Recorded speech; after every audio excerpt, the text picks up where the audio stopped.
What's up, everybody? Jeff here, and we are talking Ashes of Malifaux. And of course, I have a guest with me. You want to introduce yourself? So, hi, my name is Wojtek, also known as Viruk or Viruk, however you want to pronounce it, on different social media.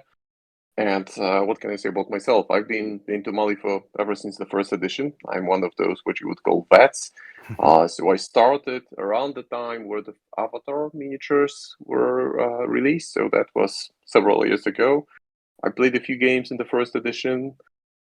Liked the mechanics, didn't like the flow of the game. Then, when the second edition was introduced, I loved the game. It felt amazing. I started originally with the guild because I was lured into the game by the design of those amazing Death Marshal, those old metal miniatures. They had so much character to them. But then I made a after a few games, I decided, okay, I want to play something that has more flavor to it, and I switched to Neverborn and haven't looked back since then. And I've been painting mostly. I also play the game. I would say I'm a solid mid-tier player who can occasionally challenge the top dogs. So I've had some success, but most of the time I'm just in for the fun. And I love the game, love the lore. That's why I'm here. Very cool. So you're obviously a very talented painter. I'll link the Instagram down below, so anybody that doesn't follow you, make sure you get down there and click that. If you've watched some of my other videos, you've probably seen a bunch of his work already because it's beautiful. But in addition to that, so what is your relationship with the lore up till this point? Were you always into the lore from when you got into the game, or is that something newer? So what originally got me into the game was the design of the miniatures. So once you see those cool designs, you want to see what they really stand for. What do they mean? Why this guy has a casket on his back? Why is he fighting with it? And why those gremlins look so wacky? And why is there a doctor who is a good doctor who is a bad guy? So I was just I got into when I got into the game, I bought the rule book, read the fluff, and kept on reading it when the new fluff was released. And then what I think fascinates me the most about the fluff is how it is incorporated into the game mechanics. It's sometimes I would say it's a one-to-one transition where you have some characters disappear or some characters suffering some injuries that affect their abilities, and you see that reflected in the both in the design of the miniatures and in the rules of the game. And this aspect I find the most interesting. And sometimes it's just neglected where there is plenty of potential. So it's a bit of double-edged sword. So sometimes it's great, sometimes when it happens, when it doesn't happen, it's can be a bit disappointing. Yeah, I mean, not everything can be directly reflected, I guess, in mechanics. That's actually something I've discussed with a couple of the writers about, like, how do you incorporate certain abilities into the narrative that are kind of hard to describe in a story, and I'm sure vice versa is just as Yeah. complicated. Um, but so we're a couple of what are we probably like 2 months out from the release of Ashes of Malifaux, about a month out from the release of the PDF, so everybody should have had plenty of opportunity to read it if they want to. We are going to talk fully open, spoilers, no restrictions in this video, so be aware of that. If you haven't read it yet, pause the video, go read the book, come back, and then listen. I guess to kick it off, I want to kind of get into a bit of the plot and kind of go over just the broad strokes of what happened and then discuss kind of our thoughts and how that ties into the rest of the lore and the kind of Burning Man trilogy that we're just coming out of. But just to kick it off, what was your overall impression of Ashes of Malifaux? I know when you first read it, we had a chat about it, and I think you were pretty positive on it. Is that right? Yeah. I feel that it has proper tone. It's like the end of days atmosphere. You feel that some really big events are happening, that different threads of fate are lined together. And the design of the story is pretty good, in which the key characters are brought together, and the reasons why they are brought in one specific place together to do something meaningful is quite interesting, and it's something that's quite different. I think it's Titania who says that humans shouldn't really be able to do that. That's not how it's supposed to work. So that's they've beaten. Well, they go against huge odds and they succeed, which is obviously which is something that has to happen in order for the story to continue. But it's I think that until the trilogy, it was about more about building stories of factions, of individuals, some power play and organizations like guild, obviously, or arcanists. But ever since the appearance of Burning Man, there was like this larger overarching issue that everyone had to factor in and sort of put aside uh, their their immediate goals. Yeah, I think I enjoyed Ashes as a story. I think that there was some really cool stuff, especially like we got we got some glimpses into a bunch of different characters that we haven't heard from in a long time, which I really liked. I thought it was very well written. A lot of the different sort of scenes that play out were very cool and interesting. Some of the dynamics between the characters that we saw in conflict with each other for the first time was very cool, which we'll get into in a little bit. I think I'm less warm on the trilogy as a whole, and I think we'll kind of get into that in a little bit, just because I felt like it was not structured like an actual trilogy. I felt like the first two books felt like prologues, and this book felt like a trilogy, but it was rushed because the previous two books didn't really have much plot to them. Like nothing really happened in Burns and Madness, but I guess some of that stuff had to be set up, and because they only do a book a year, it kind of, I guess, to an extent, it had to be done that way. But because of that, I felt like this story would have been better served to be stretched out into three books, and that be the trilogy be the whole plot that takes place over the course of this book, and a lot of the stuff that happened in Burns and Madness, I think, could have been condensed down into a much shorter story, that because we didn't really need. I mean, I always like getting more lore, and I like learning more about those characters. But both of those stories just felt like intros to a handful of characters, as Yeah, opposed I to think a story arc with a plot, really. one of the key challenges I think here is that it's a very specific audience. And if you are an Arcanist player, you want to read more about Damien Ravencroft or Marcus or you name it.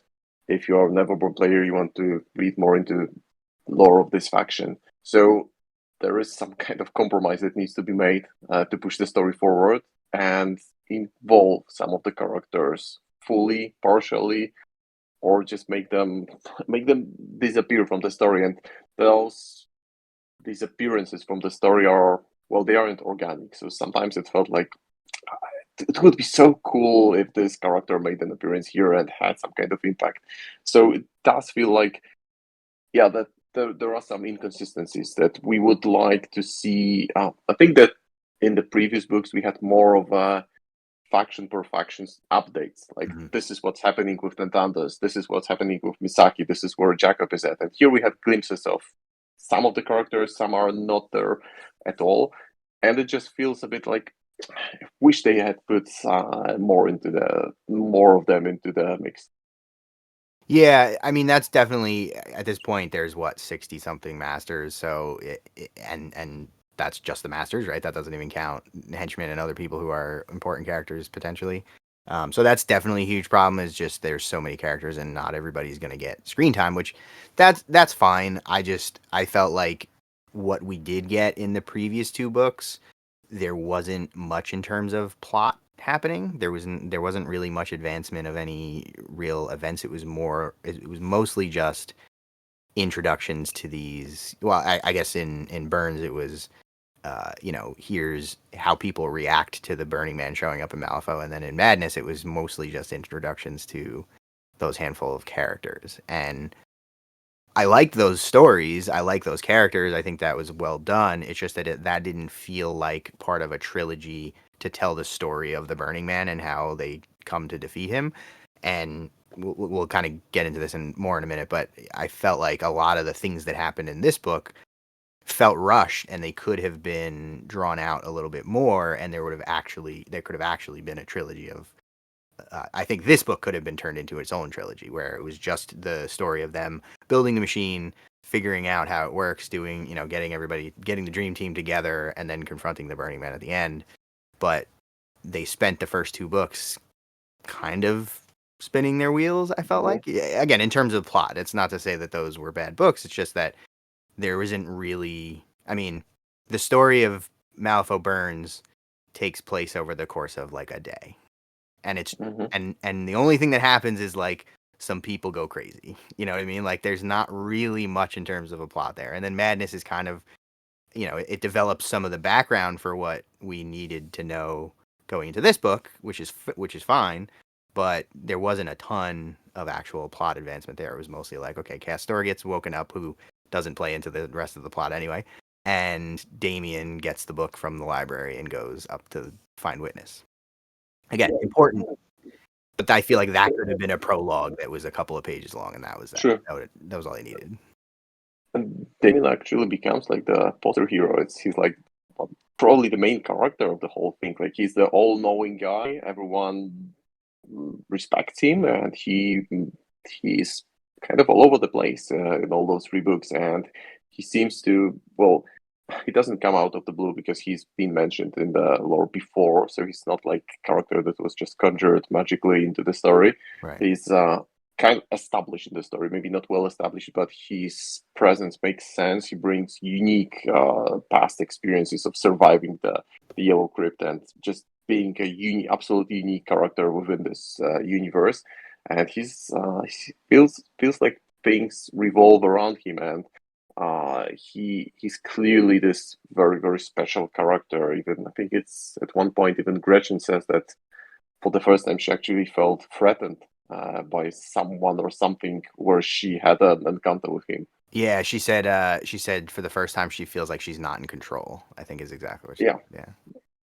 which is odd for a character who's there just to pull the strings. And actually, she's one of those characters who are featured more prominently in this book, which could have happened earlier as well, because we still get some glimpses into there is more to her than we knew so far, and she becomes this almost Zoraida-like character, like this all-knowing character who knows which strings to pull and she assembles the all-star crew. Right. Yeah, she's kind of the one in the background pulling the strings to try to make things happen, but notably actually accomplishes something, whereas Zoraida kind of never really accomplished anything. I Well, mean, Zoraida disappears from the story, especially in the Ashes of Malifaux, and I thought that this was a bit odd choice, and I cannot really recall who said it, whether it was part of a narrative or it was a quote. But one thing that really stuck to me was that fate is stronger than tyrants.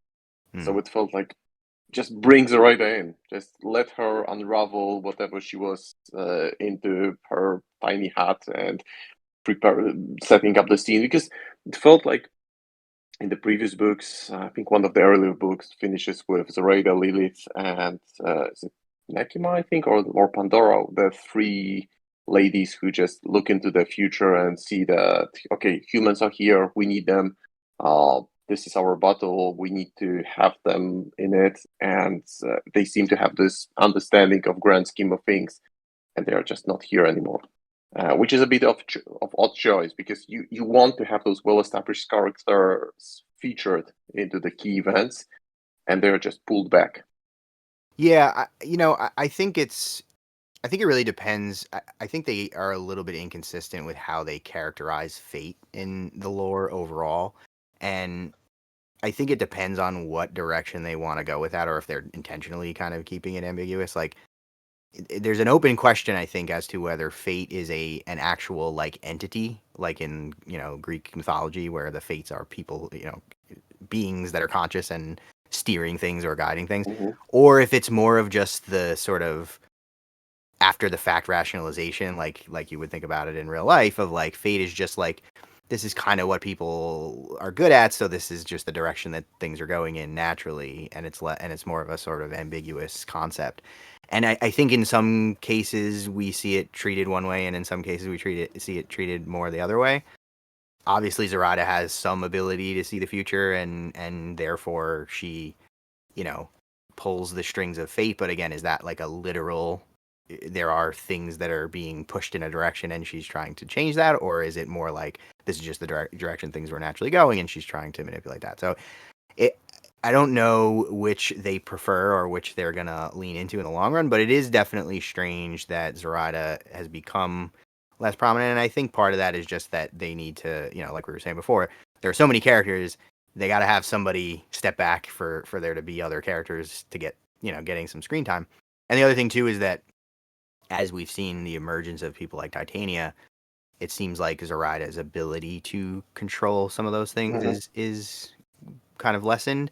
But also the Burning Man, they talk about it in this story that the Burning Man is a sort of monkey wrench in Fate's plan, as it were. So the ability to sort of see the threads of fate that Zoraida has might not matter as much because the Burning Man is changing those things Hmm. constantly and he's like traveling through time and doing all this wacky stuff. So I'm not sure how much her ability to manipulate that stuff is actually relevant when it comes to the Burning Man. And maybe that's why she's sort of taken more of a backseat. Yeah, and also if we look at the Burning Man as the main antagonist, it's a construct that's at first appears as just pure form of chaos, absolutely random, uh, opening portals here, exploding. There isn't really any pattern to that. But over time, we learn that he just becomes. I think it's in the part where von Stuck discusses it with Sandeep, and he actually makes an observation that he's expanding. So he's expanding, and he's also becoming more present in other realms rather than just Malifaux and Earth, like the Shadow Realm. And that kind of set the tone for this lofty epic ending that we all want to see. Yeah. But at the same time, I think also this was quite peculiar because I thought that this was one of the few instances of just this old-fashioned Malifaux humor inserted into the story, where von Stuck says to Sandeep that we aren't really much different. We both have you have students, I have students. That's it, right? We just slightly different. So that was like a knockoff to those more old-fashioned stories from the previous books, which featured this kind of humor more prominently. But the um, I keep on saying about the lofty and the end of days theme that resonates strongly throughout the book, but that just doesn't leave much space for this kind of humor to be inserted, and maybe that's one of the reasons that Bayou is pretty much non-existent in those three books. Yeah, I think we've seen them change the style of storytelling that they've used in these books. Back in the early editions, it was this. There was like an A plot that was most of the stories were tying into, and they would diverge from that and tell some side stories along the way. But it was mostly sort of book one was the events leading up to Kythera, and book two was about plague and the red cage dropping. And once we got into second edition, they switched over to much more of like these are all just self-contained, separate stories that don't necessarily have anything to do with each other. And that I think is where there was more opportunity for the type of thing that you're talking about of like here's this, we can just have this story that's a story about a person having a horrible thing happen to them, and here's a Yeah. story that's funny and has like this kind of grotesque sense of humor. And it seems like this edition they made a specific effort to go back to the sort of old way they were doing it, but even more so because we get less of those side stories. We get less of the like check-ins with other people. Actually, I think until this book there was a little bit of that. But let's actually kind of take it a little bit a step at a time here and kind of talk about what Sure. actually happens in the story, and we can comment on it as we go. So the the story actually opens with a glimpse into Witness. Well, who we find out later is Witness and Obliteration when they were tyrants during presumably the height of their power, which is not something that we usually get to see. We've gotten very very brief glimpses at the actual tyrants themselves in the past, but this story opens on a little glimpse into what they were up to. What did you think about that whole scene? I was very surprised to Yeah, see that. yeah, that was at first when I read that there is this Fey scientist and he's imprisoned. What's really happening, and why is it starting with that? Because I expected the whole book to pick up where the previous one left off. So that was quite nice way of putting things that kind of loop together again towards the end of the story, where witness is essential to the final outcome. So that kind of sets the tone that that larger things uh, were happening way back in the past before humans were even an idea to start taking part in that. I feel like it kind of poses more questions than answers. Like he's imprisoned and like Witness comes and visits him once a year, but we don't know why he's imprisoned. Was Mhm. is this after the people imprisoned him and now Witness is coming and visiting him, and I guess or did he get imprisoned by the other tyrants? Like we don't really know where along the events, the series of events that is actually takes place. And then we also have the idea that there is an element of time travel here, which I kind of hate, but because he has the Kitchener pocket watch, which seems to indicate that he's aware of the things that are going on in present day.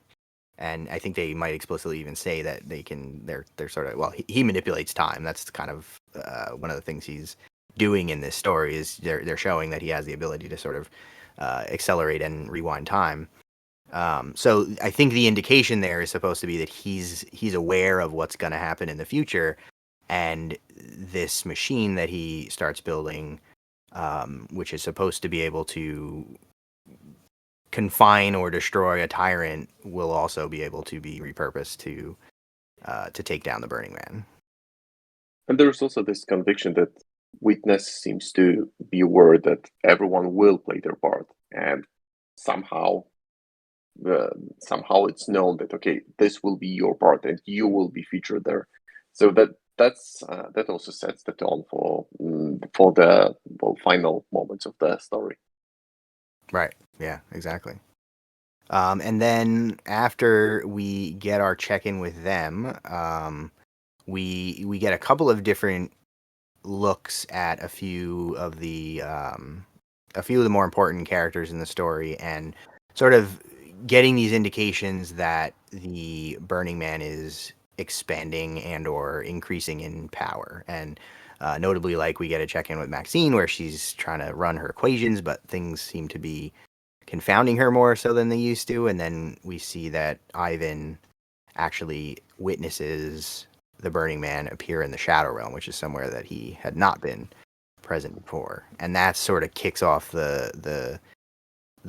I guess the time pressure where it's now kind of urgent that we do something about the Burning Man because he's going to get more powerful, and we don't know what that's going to mean. Yeah, this is the part that felt the most consistent to me, where we have this strong emphasis on setting the tone, on really showing the urgency of things, and we see the Shadow Realm presence, the expansion in the celestial entities in the which Funchduke observes. So there is a sense of imminent doom that it's now or never. Yeah, and I thought it was a cool opportunity to sort of get that. I like the fact that we got like a little check in with Sandeep, and we get the only appearance of a new character from this book in the actual narrative with Arun, who just kind of escorts Sandeep to von Stuck's observatory. But I really like that part of the story. I thought that was a fun scene. Like you said, we get a little bit of that kind of grimdark humor where they're joking about the types of work that they do, and that relationship pre-existed. Like we knew that they knew each other before, so that was a fun callback to a previous story. But basically everybody comes to the conclusion that things are going bad and we have to do something about it. So I was just going to talk about the Neverborn section, which Mm. features Castor and his conversation with Nekima, and there is an aspect of just planning, like let's make the most out of her because Titania, she knows everything, she's ready, we are not match for her, and then they start talking about allies, and I just found it in a way it's a kind of bittersweet moment where they mention, okay, let's bring forth the how's this character called? Let me just Hungry the Government. Lich King, right? Oh The yeah, yeah. Lich King. And then I think, why isn't he a henchman? Right. That seems to be really missing from his card, and because he's mentioned as one of those ancient entities that could be a potential impactful ally in their battle, Right. and Hungering Darkness, of course, is mentioned there as well. So that felt a bit like, and again, we Nekima hasn't been an interesting character for me, to be honest, because it seems like she's just one-sided. Like, let's go kill Yeah. fast a lot. Let's just drench them in their own blood and see how it goes. Whereas Castor is more of a strategist. He wants to look at the bigger picture, and he's aware of what kind of battle could be there ahead for them. Yeah, and interestingly, this is one of the few parts of the story that don't tie into the actual A plot at all. Like they're not talking about allies to go defeat the Burning Man. They're talking about allies to go defeat Titania. Yeah. So it has nothing to do with the rest of the story here, and it definitely feels like a we didn't have anything for Castor to do. We wanted him to show up. So here's this conversation. But at the same time, I did think it was a very interesting conversation. They also mentioned the Hungering Darkness, which is another callback to the sort of fact that it seems like he's going to be involved in some sort of bad thing happening to Nekima. But I agree. Like I think that it's interesting because there's a lot of these like ancient entities about kind of doing stuff. We get Athana in this book, and she's another Mm-hmm. brood mother who should be quite powerful. And all of these different ancient entities are kind of out there, and we don't really know what most of them are up to, and we don't really know what most of their motivations are. But I'll be curious to see because I agree, like Nakima's not an interesting character, but I do think there's potential there, especially with her relationship with Castor, and like we know Castor previously sided with Lilith against Nekima. Mm-hmm. So like, what's gonna happen with that? And I do think there's a lot of potential there for um, another big conflict between the Neverborn or the Neverborn and the Fae and whoever else is involved in that. I'll be curious to see if they take that somewhere or if that's going to be something that kind of gets ignored. Then the question becomes, how do Pandora and Zoraida play into those things? And I guess Dreamer and Nightmare, because they were involved in the last conflict, but now if it's Nekima versus Titania, like who's going to get involved there? I think it would be interesting to see them split the Neverborn into two factions if we were going to get another new faction. I'm actually probably going to do a video along those lines at some point in the future to talk about what that might look like, because I think there's enough different ancient Malifaux entities that they could do another separate faction with some of them. But yeah, I've always felt like the Neverborn.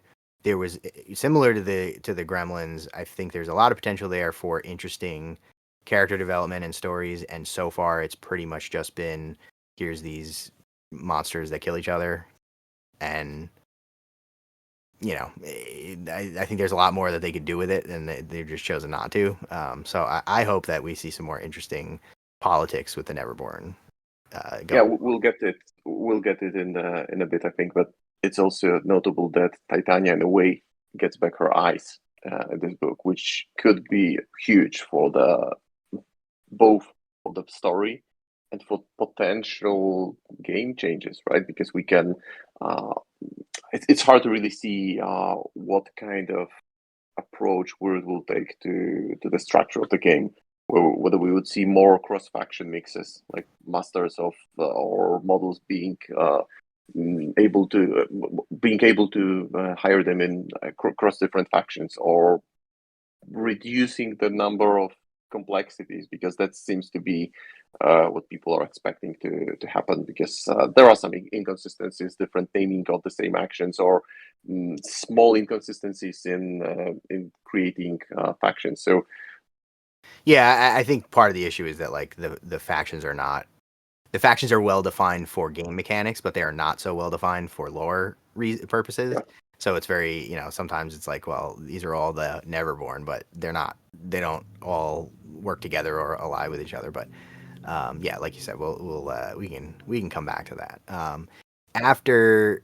So we get the setup of this conflict. It's a pressing issue. This is happening. It's getting worse, and we then learn that Gretchen, the leader of the Explorer Society, who we have gotten little kind of glimpses at in the past. We know she's very powerful. We know that there's something to her. She has black blood for some reason. We don't know why.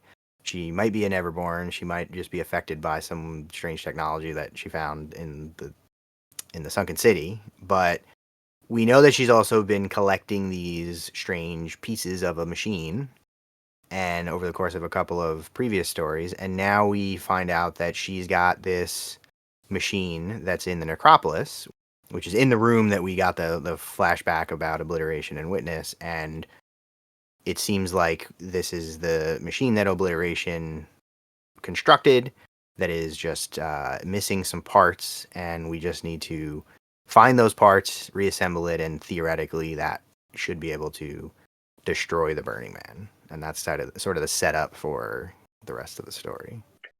Yeah, that's when the Malifaux Avengers start assembling and grouping, because this is at this point where the action takes shift and they all start coming together to this one place at one specific time, and there is this impending doom, sense of urgency.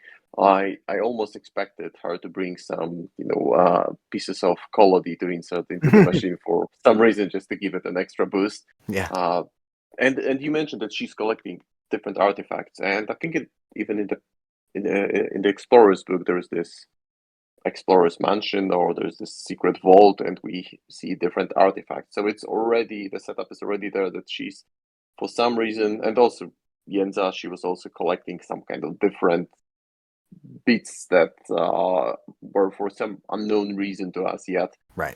meaningful. So she clearly, she is a character that knows a lot, that sees a lot. And I made a comparison earlier to Zoraida, because that's the kind of vibe I get from her, that she knows way more, that she lets other people understand. And even her, she knows a lot, but she doesn't know the actual actions that need to happen. That's why she brings those characters together, because those are the superstars of Malifaux universe. Yeah, and she also, there's definitely an indication as we go through it that she's not actually super sure that this is gonna work. She sort of thinks it is, and I think she acts confident around her subordinates to be like, "Yep, no, this is definitely gonna do it. We're good. Like problem solved."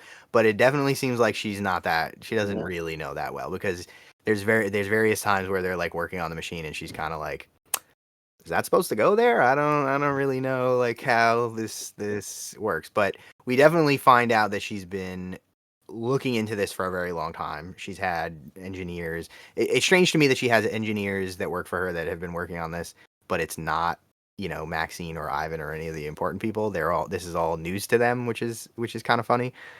Who are these other engineers that are working on it that are less powerful and less important, but somehow have this secret information? But we'll hold that to the side for now. Um, Notably, Lord Cooper totally absent, just MIA, not involved. Almost, I think every other Explorer Society master is in the book, and most of them, I think, with the exception of Jedza and Bass, everyone else is like directly involved in this. Yeah, Lord Cooper just MIA though, he's probably just out hunting. just off doing his thing. Like, yeah, had just not interested. Which is Yeah, he's just interesting. still enjoying the bow instead of his rifle, and maybe it's just too exciting to be brought to other matters. But so this is the part of the story that I had most of my beef with, which is that we, like you said, I think I agree that the story does a really good job of setting the stakes. We see that this is dangerous. We see people who are normally quite confident in what they're doing, being kind of shaken, particularly English Ivan. He has this encounter with the Burning Man, and clearly, it's a bad time for him. So we really we understand well that like this is pressing. This is a big problem, and that there's sort of this lack of real confidence as to what to do about it or whether it's going to work. But we at least have a plan, and this is where I think the story feels a little bit rushed because really the only thing that they do, it seems like at this point there's two objectives that they have to accomplish. One is they need to go to the Awa city out in the Badlands to get one last piece. And then the other thing is they know that there's another piece that Damien has, but they don't say that they need to go get it from him. They just seem to indicate that he may come to try to stop them, so they need to stop him from coming and trying to stop them, and or they need to convince him to come help. But there's no real indication here, and maybe I misread it. Maybe I got to look at this again. But it seems like they know that the thing he has, which is the locket. I guess we kind of skipped that. But Tara shows up and gives him this locket once he starts working with Witness, and we get the sense that he learns about the machine and is curious about the machine, but we don't really know why or what he wants to do. You know, whether he's on the Burning Man side or on the side of the Avengers. But when Gretchen sort of has this meeting with everyone and explains the plan to them, it's not clear to me that they think they need to go get this locket or that the piece that he has, like they identify that he has a piece of this machine that they need, but they don't say, hey, we need to go get it from him. They just say, we need to make sure he's not going to try to stop us, which I thought was a little weird. Yeah, well, yeah, it's like keep him occupied elsewhere. Make sure that he's just busy with killing guild guards or just doing something that will keep him occupied and away from us. Right. Whereas you would think that the objective would be we need to get that piece because otherwise this might not work. So I don't know. I had a conversation with Tim on the channel a couple of weeks ago, and it seems like some of this was changed over the course of writing it, and I think this maybe is one of those inconsistencies of this is not how it was originally written, and then it got changed after the fact. I'm not 100% sure on that, but the larger point I'm trying to make is there's this objective to go get the part, and then they just go get the part and come back and they have the part now, and it seems like that could have been a more interesting story that could have been kind of drawn out a little bit more. Like the middle part of the story seems like it just was glossed over. It was just like, oh, we have to go out to Kessora and get this piece. And then they do, and then they come back. And that's it. You know, we don't really that's very far away. That's a giant city that was built by the Awa that is now in disrepair, but still obviously should be very interesting and important. And it's kind of glossed over just to say, hey, we went and got this piece. Like that piece could have just been somewhere else and it wouldn't have changed anything. I thought it was a little, and that's what I meant earlier about the story felt a little rushed, and I would have, this could have been an entire book in the middle of the trilogy. You know what I mean? Like the story of them going and getting Yeah, that yeah. piece. I mean, if they really wanted to fast forward the action, they could have just brought Yenza directly and said, "Here's Yenza. She has all the pieces. Like, let her open up her backpack and everything is in there." And that would make some kind of sense because we know that she's been after some kind of artifacts. We don't know for what reason, but that if we think about some kind of literary shortcuts, that would be feasible.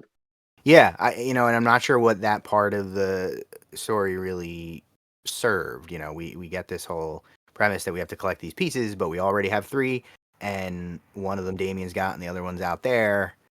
And like we get a little blurb, we get a couple of pages about when they show up and like describing what the city looks like, and loading up the crates, and we find out that for example that McCabe. So I guess first of all, Jedza decides she doesn't want to be involved, which is interesting in and of itself. But that's kind of all we get is that she's like, I already helped you find one piece, and I owed you a favor, and now I don't anymore. And then she just pieces out. So instead, they get McCabe, and we also find out that McCabe is reporting this to Misaki. So the Thunders are aware of what's going on, and they apparently send a tail as well to follow him to make sure that he does what he's supposed to do. But yeah, we get this little blurb about when they show up at the city and they load up some equipment, and we don't really get a good sense of what any of that stuff is, but it felt rushed to me, and like you said, like there's no reason we even needed it to be there at that point. Like from a storytelling perspective, I'm not sure what that was, what purpose this was serving, except to sort of maybe to put a time skip, because that would have had to have been over the course of weeks to get all the way out to that far into the Badlands and back. I don't really know why they would have needed a time skip at this point, but yeah, it felt a little bit strange to me, and I would have, I think that could have been a really interesting part of the story, and it just gets, it's only a few pages, that it would have, I think it would have been cooler to have that broadened out Yeah, into and section. it's not that it's wrong. It's just how it was positioned there. But at around this time in the book, I think we get to the point where it seems like there are just some fillers to just say, "Hey, this character still exists. Let's just write a few out of blue pages about them and just make sure that that they are at least mentioned." That's what it felt to me like when I was reading the part about Lady Justice, Anya. Um, it's Yeah. just and Riva. It's just out there. There is a conflict. They fight. Well, there is a stare down. They fight. And it doesn't really do anything towards moving the main plot in any direction. It could be just a one-off story that's doesn't really feel like it belong here, and can't really recall much about anything significant that Lin Lee would bring to this story as well in this part of the book, because it just doesn't feel like these characters bring the action in any direction. It just that's the part that I actually like the least about the story, because it felt like, okay, I'm sort of got into the action. There is the setup, there is the sense of urgency, and I really want to find out what's happening. And then there are those like fillers that do not really serve any purpose Yeah. towards pushing the action forward. Yeah, the little brief glimpse we get with Lin Lee is just her discovering that the book is missing, that Damien took from the library, which at least is like related to the story, the main story that we're seeing. The bit about Riva and Lady J and Anya is definitely like a, I guess it's related because Riva's powered up by the Burning Man, and they mentioned that, but like otherwise it's totally unrelated.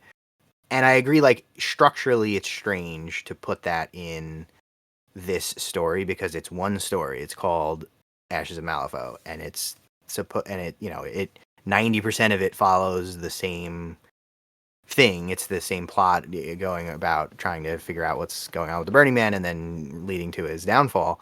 But then we just get these little side things that are totally unrelated. And again, kind of looking at the way that they used to structure the stories, I think I still prefer the way that they did it in first edition, where they're all separate stories. It's every story is a couple of Mm-hmm. pages long, and they're all separate titles, and they're potentially different authors. In most cases, they were, and most of them follow a sort of overall plot. But then there's other ones that are sort of side, unrelated stories that don't necessarily follow the same plot. And this is kind of the same thing. It's just that they're not organized the same way as Mm-hmm. well. I feel, in the earlier books, it was a lot easier to just consider that story a one-off story because it was a separate story, and it was just easy to say, okay, this is the story of Riva and what she's up to. Whereas with this, it does feel like it sort of breaks the flow of the story a little bit more, because it's like, here's all this stuff that's going on with all these characters, and then what's up with Riva and Lady J? What are they doing? And then it's got nothing to do with anything. Yeah. My only takeaway from this tidbit is that I'm never going to refer to Map Map as Map Map again. I'm always going to call him Nap Nap. That's my take on it. Yeah. But the bit with Lady J and Riva was kind of interesting. It's the first time that we get. I mean, Riva and Anya are both kind of underserved characters. Anya obviously much more so, but um, we get this look at Anya where she's kind of like frantically trying to figure out what's going on with her trains that are coming in late, and then it turns out that Riva's cult shows up, and they just kind of like march out in front of in this rail yard and stand there. And Mm-hmm. Anya freaks out and is like, "We got to call the marshals." So Lady Justice shows up, and they have a standoff. And Riva's like, the Condor Rails people have been attacking our members because we're taking up space in the quarantine zone where the train tracks run, basically. And we get this sense that Riva is like influencing them, and at one point even takes over some of the Condor's Rails mercenaries and stops them from shooting her. But then Lady Justice is like, yeah, let's not do that anymore. We'll settle down and everybody can go about their business. And then she leaves, and that's the whole thing. And what's the purpose really here? It doesn't seem to. I mean, it's cool that characters are mentioned. That we see that. Lady Justice has always been strong-headed, and she hasn't been the most savvy tactician. Just to put it mildly, from the get-go, she was the one who would just run in, and she's in a way she's comparable to Nekima in the way they operate. That they just want to get things done, get them done efficiently, clearly, spilling the blood and taking some damage along the way, but just getting things done. And that's how she wants to approach things here as well. Mm-hmm. Yeah, but then she's actually, we get an indication that she does get influenced by Riva's persuasive ability, because she chooses not to do that, and even kind of admits that she wanted to go along with Riva's idea of just like joining her, basically, joining her cult. Yeah, the peaceful zombies who just want to have their own space to live, and well, exist. Right.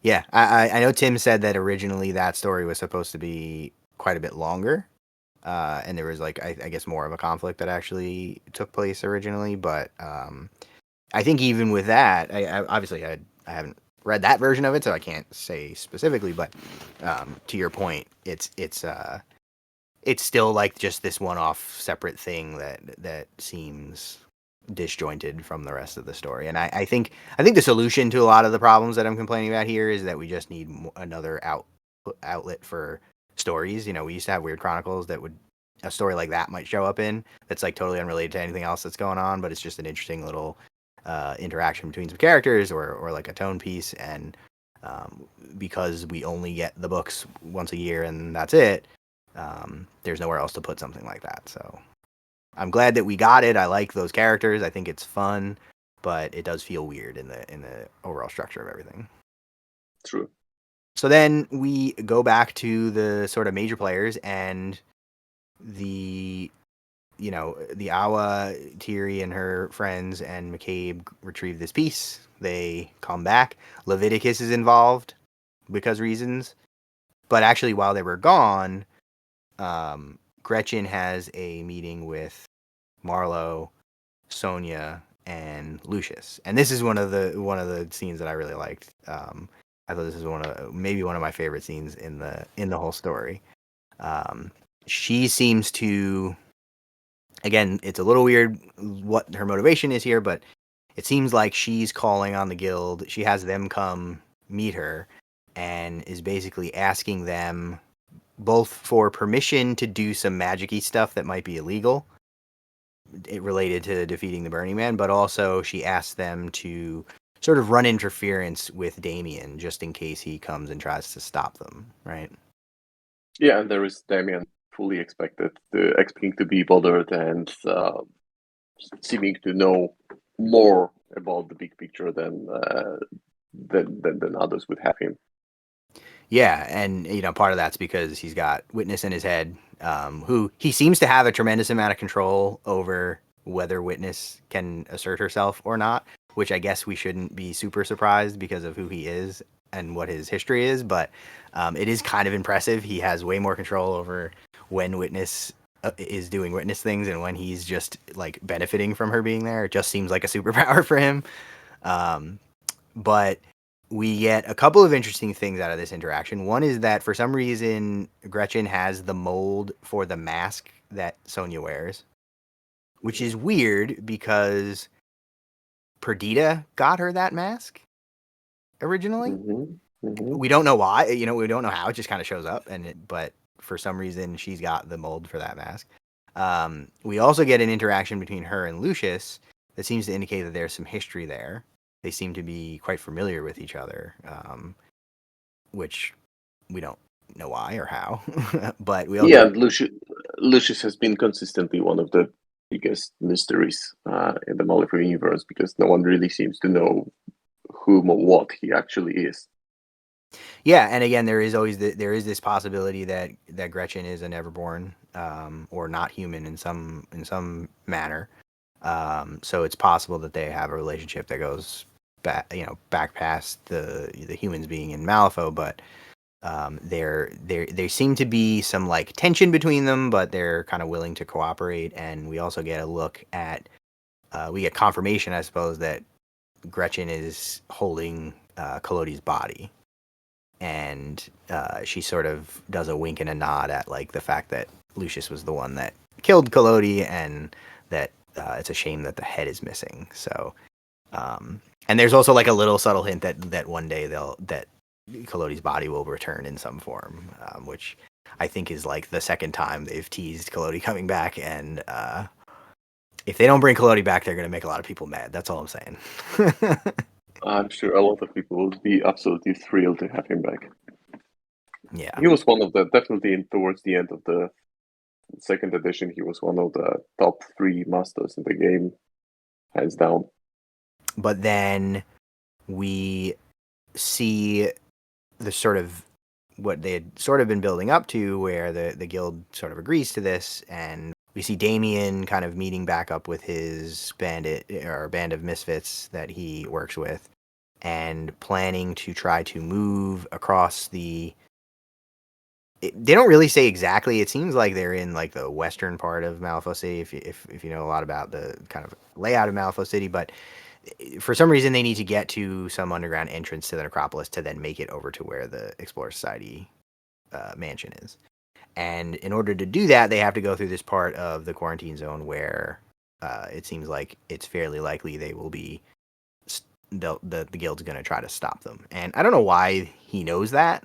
I don't know why he expects them to come find him. There we do get that quick scene where he has a conversation with Gretchen, and she like tries to recruit him to help them, and he's kind of like, I don't really know what I want to do yet, because Witness seems to want to activate the machine to get rid of the Burning Man, but Damien is like, I'm kind of curious about this Burning Man thing. Well, let's just let it play out and see what happens. But I don't really know why he was expecting them to attack, like the witch hunters in particular, or to know where he was going to be. But that's how it Yeah, played you mentioned his band, and they also have a discussion. Like we have Belaventine, Marco, and Ledger just discussing what they're going to do. And Bell makes a remark that I thought was quite interesting. That ever since the library, Damien seems to know what he's doing. out. So it feels like the visit and the fact of the tome that he nicked from there seem to have given him a better understanding of the, well, you can call it threads of fate or big picture, but he seems to be just he seems to have found something that he didn't have to be this more independent character. Yeah, yeah, or maybe it's just Witness being in his brain that he can, or that's giving him the ability to sort of foresee some of this stuff, or at least anticipate it, if not magically, just kind of tactically expecting it. But either way, it kind of leads up to this big confrontation between Belaventine, Ledger, and Marco, and on the other side is Sonya Crid and a bunch of her lackeys. And it's actually a pretty long and drawn out conflict where we get some conversation between Bella and another handler, because they were formerly coworkers, and then we get a conversation between her and Sonya, and she's kind of, you know, razzing Sonya, and Sonya's like telling her that she's a traitor, and we get some good dialogue. Apparently, Crid didn't know that Damien was a real person. She didn't know that the witchling stalker that escaped was still conscious in any way. Like, apparently that whole story with him, she didn't know about. She just knew that a handler kind of ran away, and a stalker went with her. So that's really interesting. She thought of him as like an Arcanist myth that like a story that people tell. So this is kind of the first time she learns that not only is he real, but he's sort of a failure of hers, that he got away with this secret information from the crypt without her knowing, which is fascinating. It never occurred to me that she wouldn't have known. I always assumed that Yeah, she was aware. and she seems to be just absolutely certain that all right, Damien, all right, this is the time you die. You can give up, and the whole section begins with Sonia being just full of, uh, well, she's fully convinced that things are handled, right? That this is how we do things. This is how we've always solved problems, and it ends with, well, next time. Right? It's just short and sweet. Yeah. Yeah, and what it ends up being is this whole battle that was going on was a distraction on the part of all of Damien's people. They were just trying to sort of occupy her while he slipped off and got around them to get to the place where all this is going down, the necropolis where the Explorer Society are kind of doing the thing. So at the end, yeah, it kind of ends with Sonya getting punked, where it's revealed that Damien wasn't there. She thought she had him in her clutches, and she didn't. And she's kind of like, well played. We'll do this again sometime. Yeah, yeah. That's again, that's a it fits into the style of the previous books where characters acted in a certain way, and we sort of expected conclusion to the story, but we still enjoyed reading it because those are the characters that we knew and we expected them to act in a certain way. Yeah, and it was, I think it was I mean, I'm partially biased because if Sonya is having bad things happen to her, then I'm happy. But also, I felt like it was the part of the book that was paced the best, and again, I think it's mostly because they had to kind of, a lot of stuff needed to happen in a fairly short number of pages. But I feel like this part of the story read the most naturally. Like, it didn't feel rushed at all. Mm-hmm. There was enough time to sort of set up the conflict and show the different players and have them interact in interesting ways, and then get that resolution. So I think overall this was my favorite part of the story, even holding aside the part where Sonya loses. Yeah, and there was another. I mean, it's still this end of days theme, but when Damon makes an appearance in the necropolis next to the machine, I found it quite quite surprising when Gretchen sees him and says, "Well, here you are. So what you gonna do?" And he says, "Well, I don't know yet. I haven't made up my mind." So it's still, is it Damien? Is it Witness speaking through him? And who has more at stake here? What kind of power play they plan to pull off? It also sets that on that Damien is this, well, kind of outsider, but he's still in the thick of things. So this positions him as the, well, they did everything to keep him out, but here he is, and it's like almost the end of the whole story. Yeah, it definitely felt a little bit strange to me, that he was still, because he seems like the type of person who really plans and like it's kind of his defining characteristic of his ability to sort of like plan for what's happening and make preparations. And he shows up, and like you said, he's still like on the fence. He's still like, Witness wants to do it, but I kind of don't, and I'm still torn. And I felt like that was a little weird, and I think a lot of that is because, like I mentioned when I talked to Tim, the author, he said that originally the way he had it structured was that Damien was going to be working against them explicitly. And I think a lot of the story makes more sense when you understand that. Because originally it was supposed to be that Damien and Witness wanted to stop them because Witness didn't, either knew that it wasn't going to work the way they expected or didn't trust obliteration for whatever reason, and was trying to prevent them from starting the machine. And Damien was sort of working through her, or she was working through Damien rather.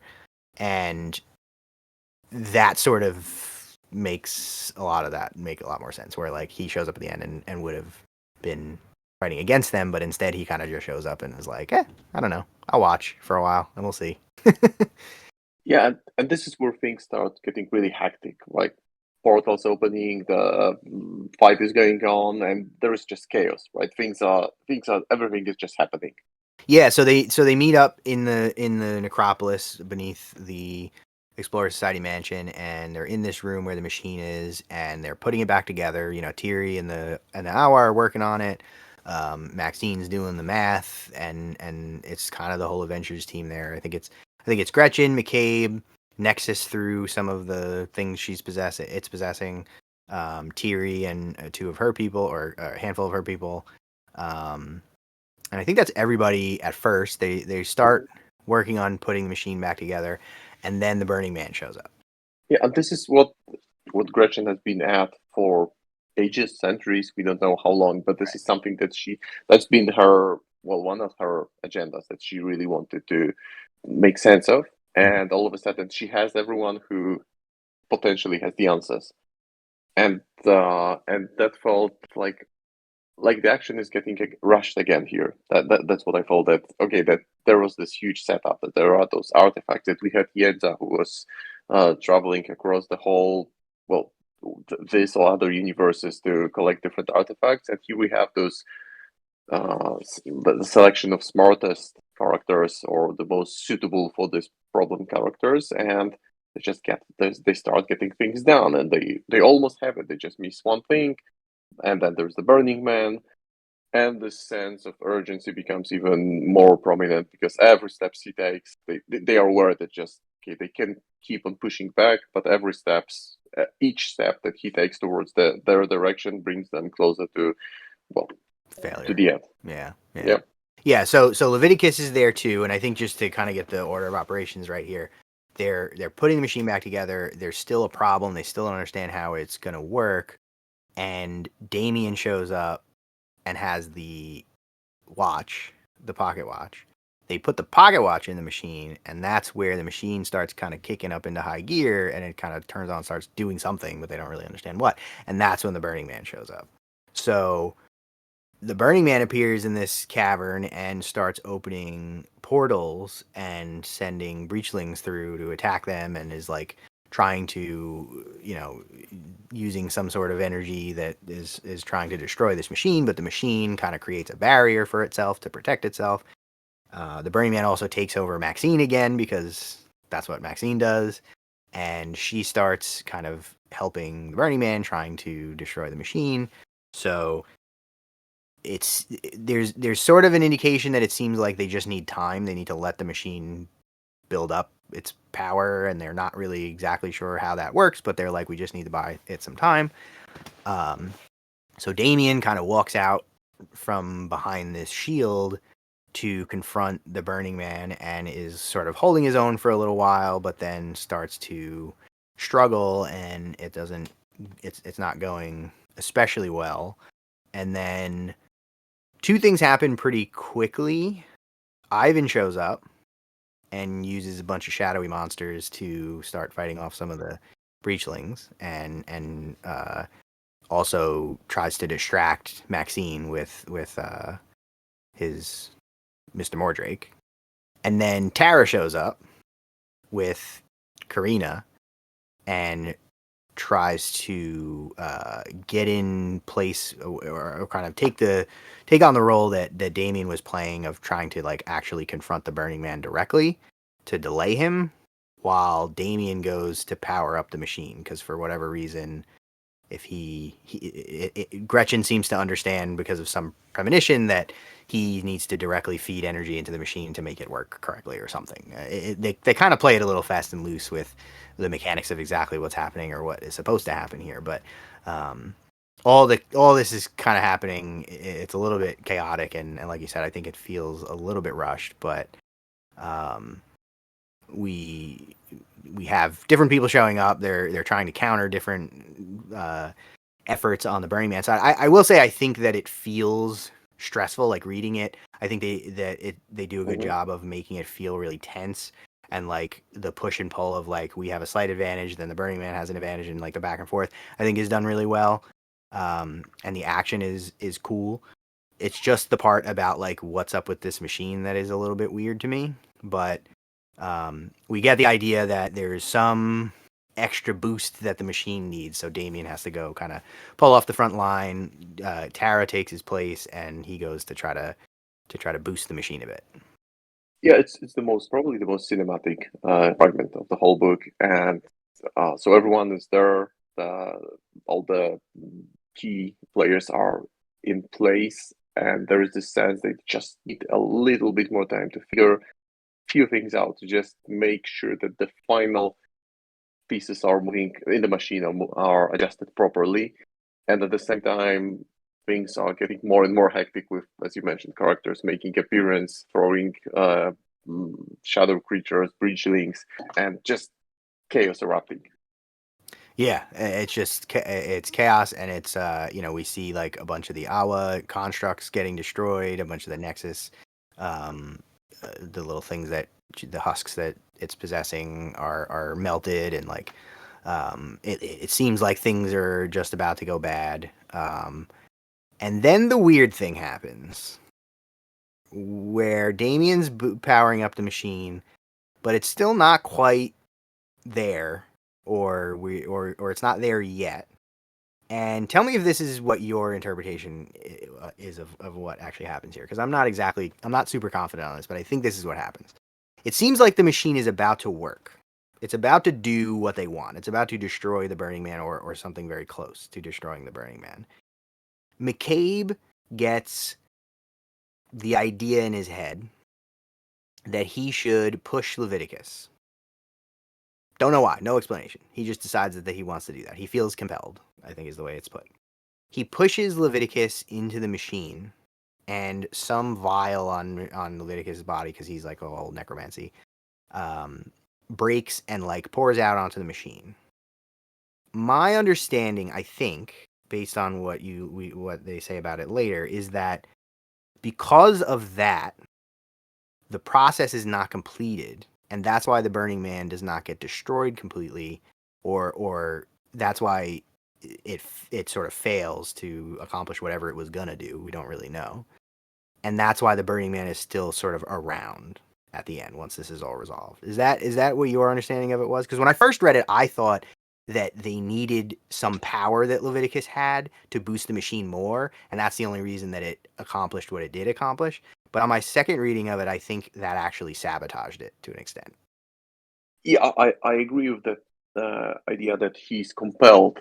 The tricky thing is that we do not know who or what compelled him to do so, because we have this large font, very dramatic, push him. Mm-hmm. We clearly see that Leviticus didn't see it coming. He calls him son of a gun, and Right.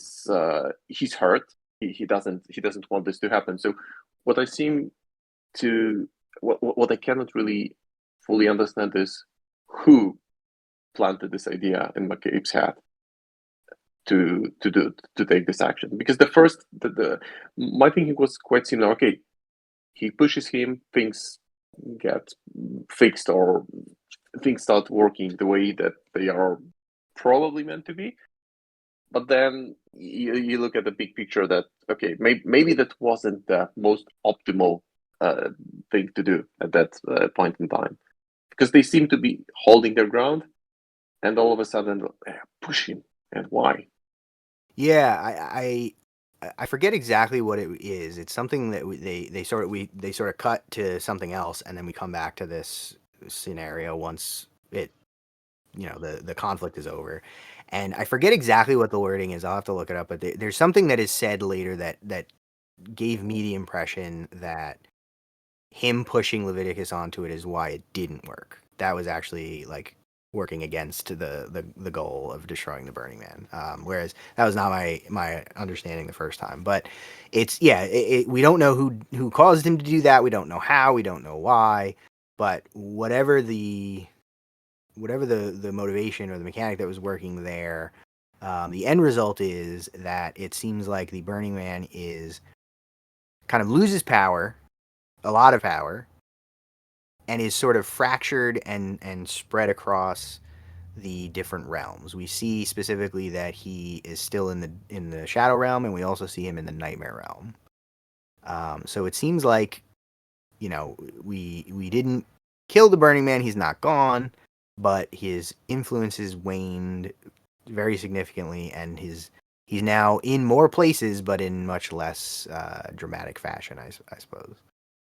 Yeah, he's again everywhere, but in a different way. In this less threatening way. He's just like broken into atoms, and he's being shredded in a way that he's no longer a threat. Uh, Clearly, it's something the action that preceded it directly caused tremendous pain to Leviticus. So definitely not something that he wanted to do. That's not the last mention of Leviticus. We'll get there because that's the cliffhanger of the book with him. I reckon. But the impact is immediate, right? We see Carys who is just doing Carys things, and all of a sudden she's on her way to, well, potential death of a master in the potential another death of a master in the story. Yeah, so we see her. She was sort of flying on her Burning Man wings, which is her title version. Was her being influenced by the Burning Man, and I think she broke her mechanical wings. But she's kind of flying through the sky, high on life, just having a good old time, and then suddenly the Burning Man's gone, and she falls, and that's all we know. I will be shocked if they kill her off just with that. There's got to be something. There's no way that's the way they're killing her off if they're going to kill her off. But I know a lot of people are like, "Oh, she's dead. There's no way she survives that." And I'm like, come on.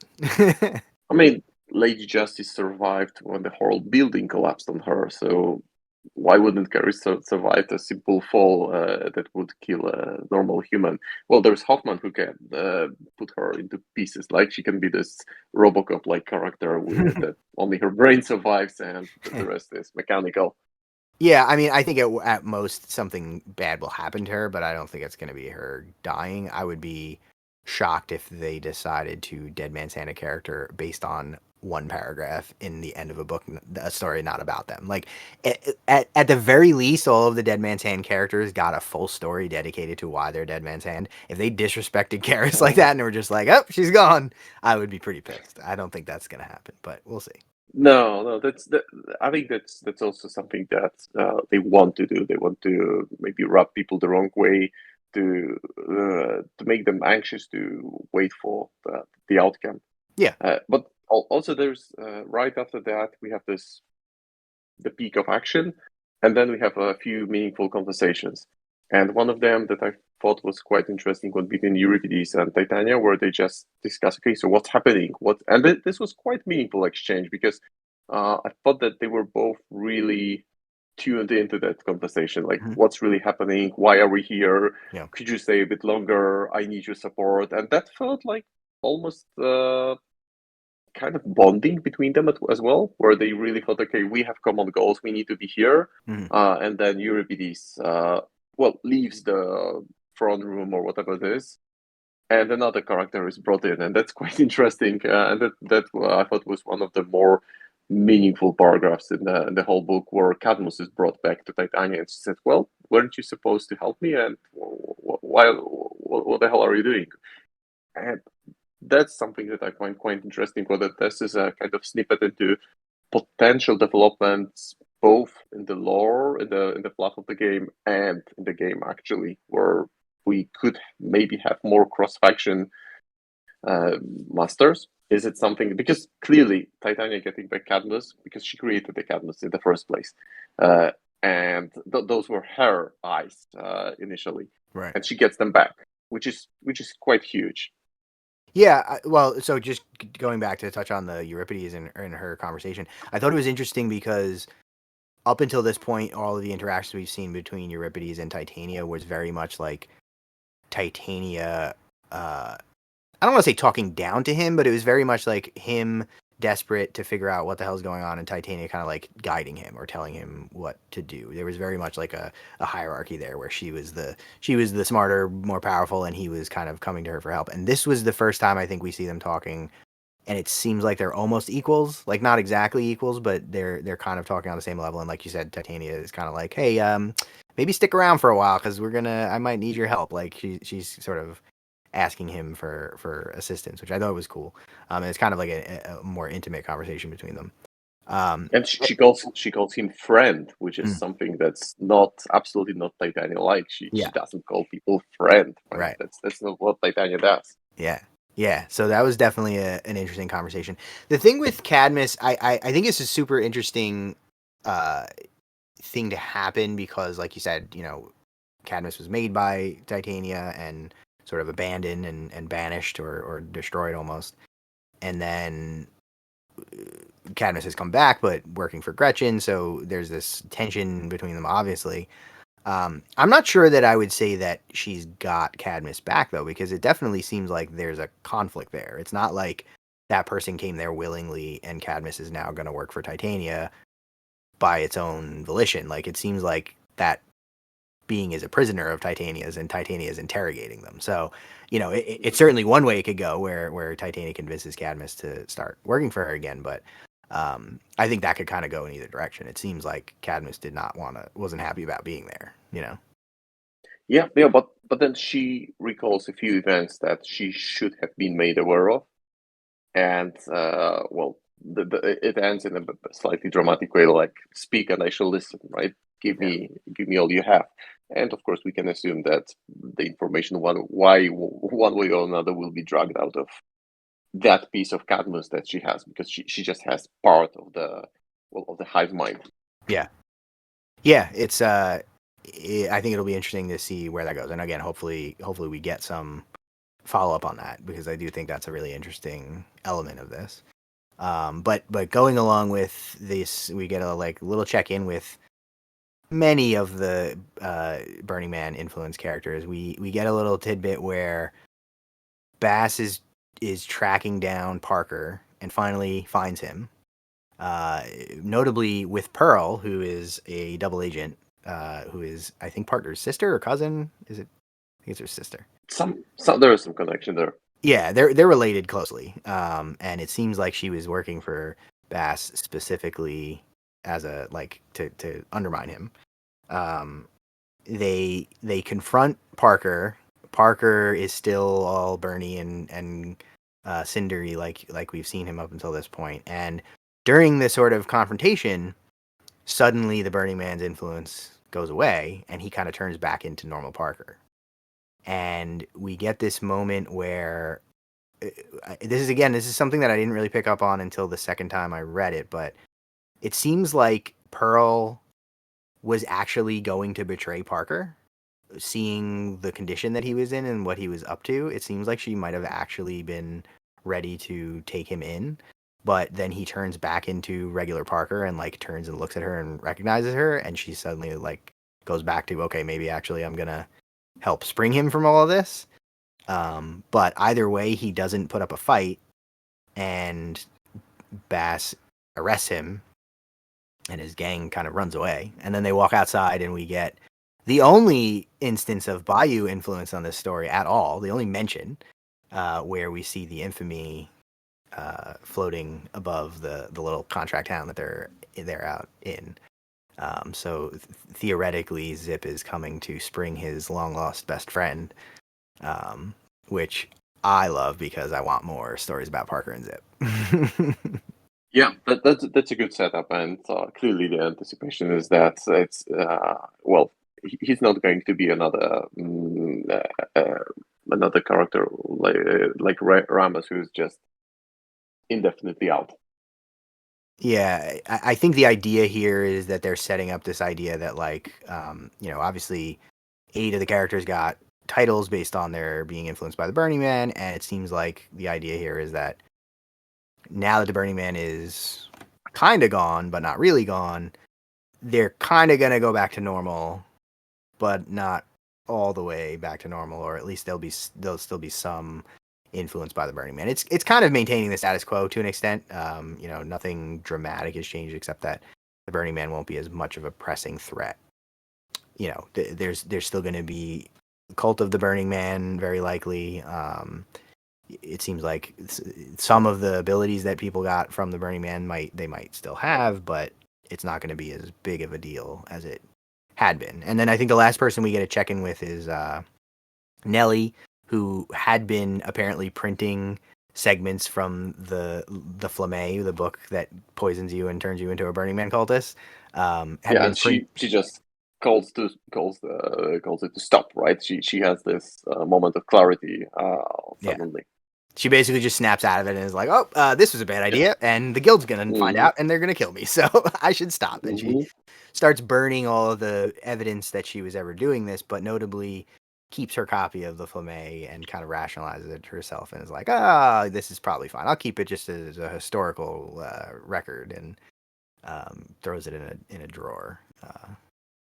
Yeah, and there's this one more of a reflective passage from Nightmare's perspective, which Mhm. again is a bit of a, I would say, a cool down for to the events that preceded it. Yeah, you want to talk about what he said? Well, it's just more of a him observing how reality kind of readjusts itself. That's my take from it. That's what I get the most, because it doesn't really bring any kind. I thought, oh wow, here's Nightmare. He's going to now do something crazy, and it's more like him as a thinking being, just reflecting on the nature of universe and how things kind of reset themselves after major events happen. Yeah, and I think the purpose of that was to show that the Burning Man is now in the Nightmare realm as part of this like fractured state that it's in now. But it is interesting that we see that from Nightmare's perspective, and we also do see that the Dreamer is there, which is interesting because the Dreamer has been like less influential in the Nightmare realm lately because of his insomnia and that kind of thing. So curious to see what's going to happen there. Another thing that we do get though is, and this is going to kind of get into the question of where the lore is going to go after this, but we get an indication that whatever happens with the Burning Man being destroyed, reduced, whatever this is, um, it has some effect on something under the water in the ley lines, which it seems to be hinting at the fact that it might be letting Meridian out. It's Mhm. kind of subtle, but it sort of seems like something that happened here sort of weakens the prison that Meridian is trapped in. And that's potentially the next, or one of the next issues that we're going to be facing in the future.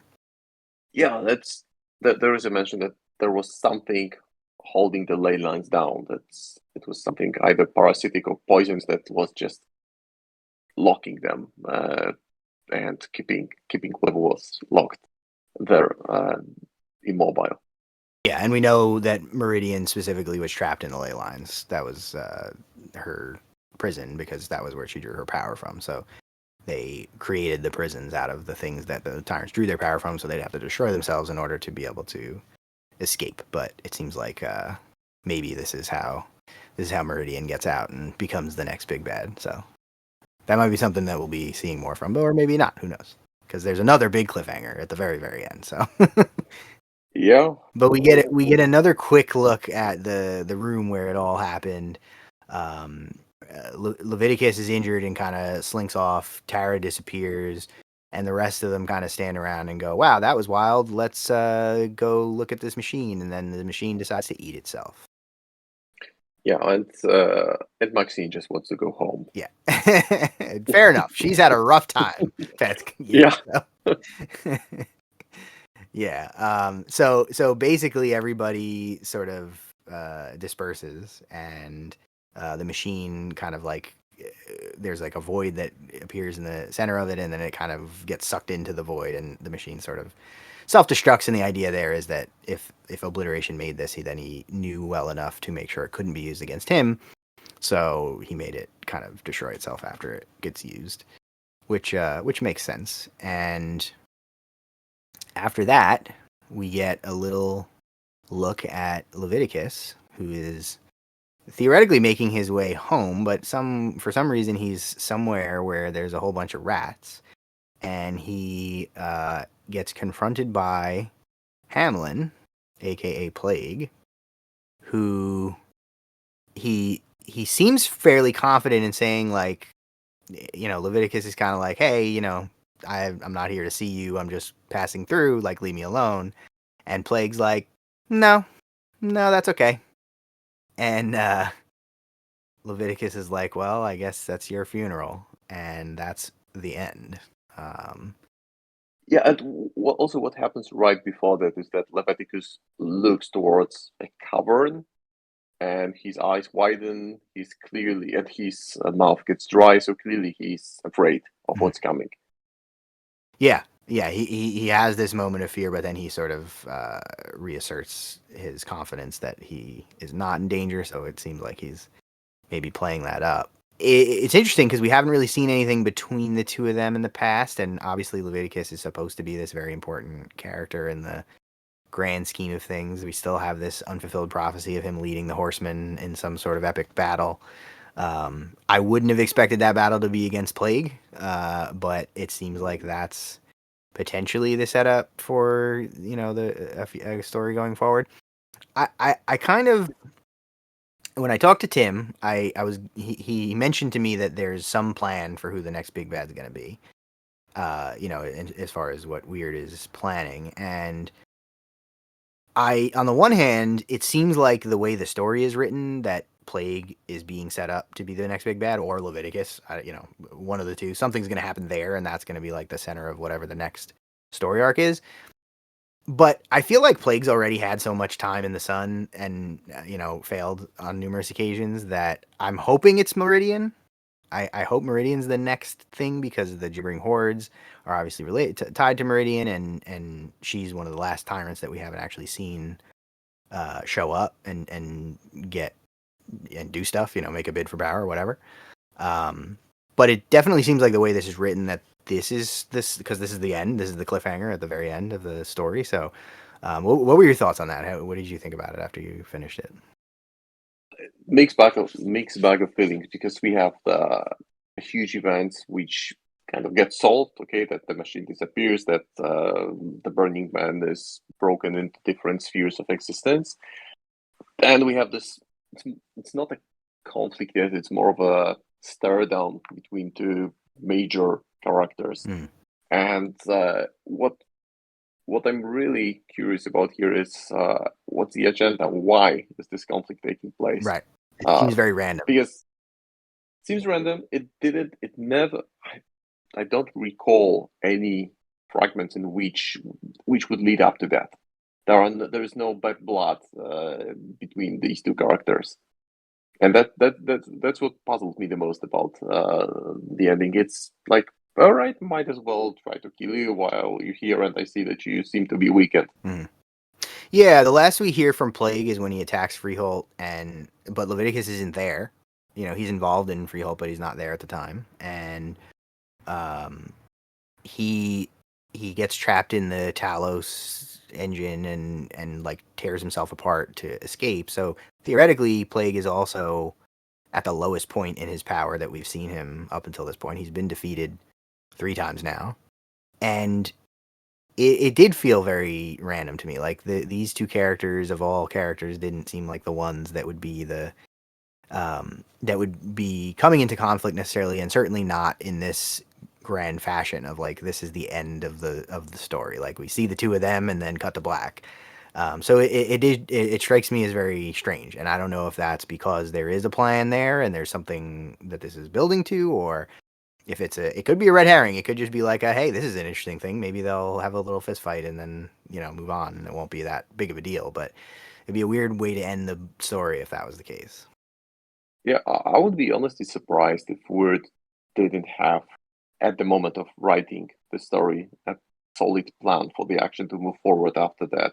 So after giving it some thoughts, I came to the conclusion that it might be just a distraction thrown there to just keep us thinking about the big battle between these two characters, which doesn't really, I don't know what kind of impact it would have, right? It's hard to say if they're evenly or unevenly matched at this point, and what kind of impact it could bring to the narrative. So maybe it's just something that's thrown there to keep us focused on the outcome, and the next book starts with something that, well, they just walked off in the other direction, while in the ley lines could be a thing. Yeah, that's kind of what I'm expecting, because we've definitely seen that before in the lore, where there's things that it seems like they're building to, and we never see what comes of that. The one that I always harp on because I want to see it is there was a story arc early on where they were kind of building up to this idea that Marcus was going to go down into the red cage pit and like poke around a bit, and theoretically he did, but we never find out what happened when he went, or nothing ever comes of it. And there's been a handful of things like that, so I think it's definitely possible that that'll be the case, where it'll just be like, they had a fight and whatever, something happened, they both survived. It didn't, and they'll just get glossed over. I wish we would get. I hope we get something. We get at least a glimpse into that, or an understanding of why Plague is doing that. Is it just because he's Plague and he wants to kill things, or like what's the actual beef there? But I think Meridian will be a more interesting villain to be the next big one. So I'm still hoping for that. But yeah, who knows? I mean, it seems like they have some plan in mind at least. So there is an idea. Um, we just don't know what it is yet. So Yeah, it's an idea of potentially bringing new characters or other characters getting influenced by a tyrant, and that could lead up to some shuffles in the mm, in loyalties in faction loyalties.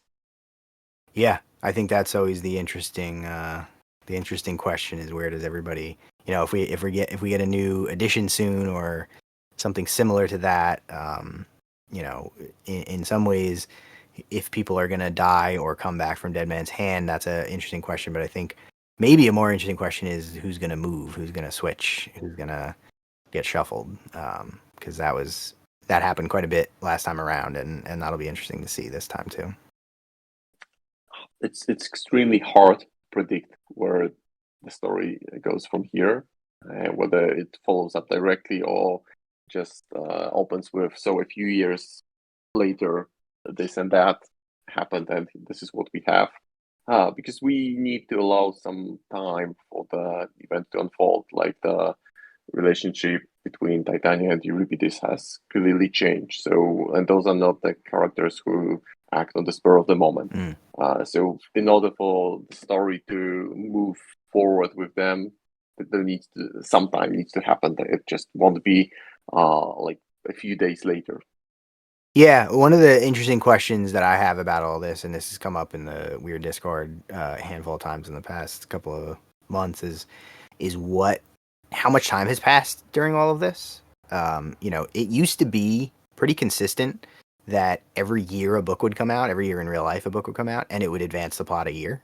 So it was kind of the story was sort of running concurrent with real life passage of time, and it seems like that slowed down pretty significantly since third edition, basically. But it's hard to say that you can kind of guess. You can kind of feel it, make some assumptions and determine that it's been 2 years ish since third edition started, whereas it's been 5 or 6 years in real life. But yeah, I agree. I think if that's the case, if it is really a short period of time that all this stuff has been going down in, I would like to see a little bit of a breather before we get some more like world changing events, just to let things kind of calm down and just see what the effects of this are. Right. I would like to get another look like we got in second edition. We got those vignettes where it was like after the Burning Man was created, here's where everybody is and what they're up to, and like a quick Hmm. check-in, the Hmm. vignettes. I would like to get something like that where we get a look in at everybody and kind of just see what how this affected them, how this affected what they're up to, what their motivations are, what their relationships, whatever it might be that's relevant. Because there's a bunch of people that we haven't heard from in a very long time. So That's true. And we just do not need some things like we do not need a description of how Zip battles Bass to get Parker back. It's enough for us to know that okay, here they are. Here's Parker and Zip doing something odd again yeah, together, and it's more about what they do afterwards because it's clear that the outcome of the of the scene where we leave them is pretty easy to predict. yeah, right, exactly. And it's more important or more interesting to understand why Zip is there. What are they doing together after he clearly breaks him out of the handcuffs and gets away. Certainly. Yeah. All right. Well, that is the whole story. Any final thoughts or kind of pros or cons that we didn't bring up until this point? I know we've kind I of think we covered everything. I think we just maybe didn't cover Lynch, who is also briefly mentioned there, and Tannen who is in trouble with him, but then Lynch is a husk of a being, so couldn't really see a bright future for him, and doesn't seem like. And it was again one of those short vignettes that didn't really push anything forward. It was just, this is Lynch, he's still in trouble, and things are not looking up. Yeah, he kind of I'm trying to even remember. He's kind of like drinking and having a hard time, and then somebody, uh, Katie, I think, mentions to him that there's some important person in the casino that's complaining that Tannen is fixing the dice rolls, and he goes and responds to that. And actually, I think the only thing there that seemed kind of interesting is that it seems like the Hungering Darkness is telling him like we have something that we have to do, like let's go, or something along those lines. But then nothing comes of that, so it's not clear what that meant, or is that just the Hungering Darkness talking about spreading more brilliance like they've been doing, or was that supposed to be a tie? Was that the Hungering Darkness being aware of what was going on with the Burning Man and all this, and just never had any effect on it, or like or what? But Hungering Darkness has always been Yep. a very enigmatic character. We don't really know what Yeah. the hell he's up to. Yeah. So Yeah. But I think for the most part, it's like a clean slate for most of the characters, and there's just any way that their stories can move from there. And it's more, it feels more like a reset that, okay, we can write the stories anew. We did not have anything holding them down. There is nothing more meaningful that could keep them away from pursuing their own agendas now. yeah, I agree, and I think that's kind of what I expected after this trilogy of like this has been the focus of the story for a very long time, and now that it's more or less resolved, it kind of opens it up so that everybody can just kind of go back to whatever they can just have a new story, or go back to whatever they were concerned with before the Burning Man, if that's still relevant. So it definitely opens the possibilities pretty dramatically. Another interesting bit, just to it's kind of not related to this story directly, but just the larger lore, is that the the things that are going on Earth, the Kimon invasion of Japan. Um, One of the weird things about the way that this is kind of worked out in real life is that that was supposed to start right around the time that the first book in this trilogy came out, but we didn't get the other side book until last year. So those timelines are not running concurrently. They're not kind of happening at the same time. So we don't know exactly what's going on Earthside right now. Theoretically, we'll get some news on that and what's going on with the Kimon, but we're a little bit behind on that side of it. So I don't know how that's going to tie into this. It'll be interesting. Yeah, I haven't been following the other side that closely. Well, I do have some miniatures. I never really played the game, but well, I'm still keeping fingers crossed and hope that the game will eventually make its mark and become more established. It's a pretty cool game, and I hope that at least we get some more lore, because there's a lot of ways that potential stories that we may get about Malifaux characters ties into that. There's a lot of characters that directly relate to what's going on, specifically with the Kimon invasion, but just with the larger story of what's happening Earthside. But I'm hoping that we'll get more stories in more different ways in the near future, because now that this story arc is over, that seems to really have been the focus for the past couple of years. I would love to see them start putting out more smaller stories in like a Weird Chronicles type of way, like they used to do. I think that would alleviate a lot of the issues that we've raised here. Keep many people happy because people just miss on their not only masters but just whole factions being out of the story. Poor Bayou. It's not ain't easy being a Bayou No, it's not. fan. Well, not yet. Maybe that, I would say that right now it's just about how